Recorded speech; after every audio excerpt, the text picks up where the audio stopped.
পাগড়ির বিধান কি? পাগড়ি কি নামাজের সময় পড়তেই হবে? পাগড়ি মাসনুন পোশাকের অন্তর্ভুক্ত।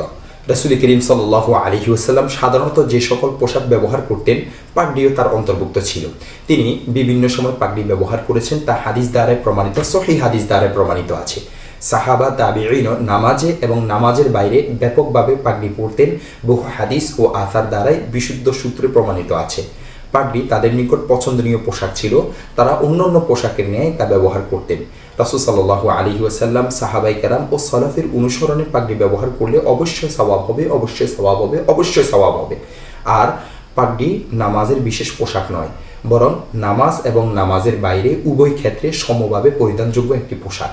সাহাবা তাবিঈন শুধু নামাজের সাথে এটিকে সীমাবদ্ধ করতেন না, তাই শুধু নামাজের সময় ব্যবহার করা, অন্য সময় ব্যবহার না করা সালাফের রীতির পরিপন্থী হবে। আর পাগড়ি বেঁধে নামাজ আদায় করলে 70 রাকাতের সওয়াব পাওয়া যায়, এ সংক্রান্ত যে বর্ণনাটি উল্লেখ করা হয়েছে তা সহিহ নয়। এটি একটি ভিত্তিহীন এবং অনির্ভরযোগ্য কথা। ইমাম আহমদ রহমতুল্লাহি আলাইহি স্পষ্ট ভাষায় বলেছেন এটি একটি মিথ্যা ও বাতিল কথা। দেখতে পারেন শরহ জামি' আত-তিরমিজি, ইবনে রজব রহমতুল্লাহি আলাইহি 2 নং খণ্ড 831 নং পৃষ্ঠা। ইমাম সাহাবী রহমতুল্লাহি আলাইহি পাগড়ি বেঁধে নামাজ আদায় করার ফজিলত সম্পৃক্ত যে 3টি বর্ণনা প্রমাণিত নয় বলে উল্লেখ করেছেন, তোর মধ্যে এই বর্ণনাটিও রয়েছে।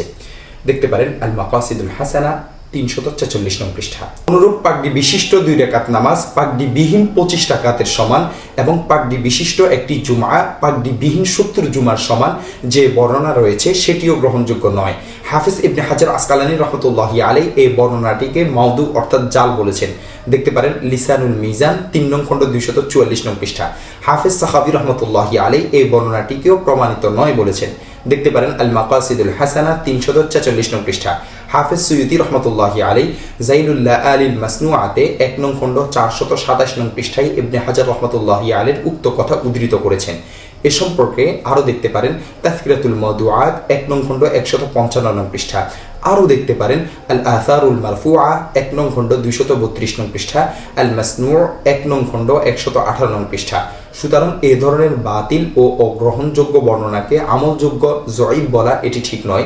হাদিস শাস্ত্রজ্ঞ ইমামগণের সুস্পষ্ট বক্তব্যের বিপরীত এমন কথা গ্রহণযোগ্য হবে না।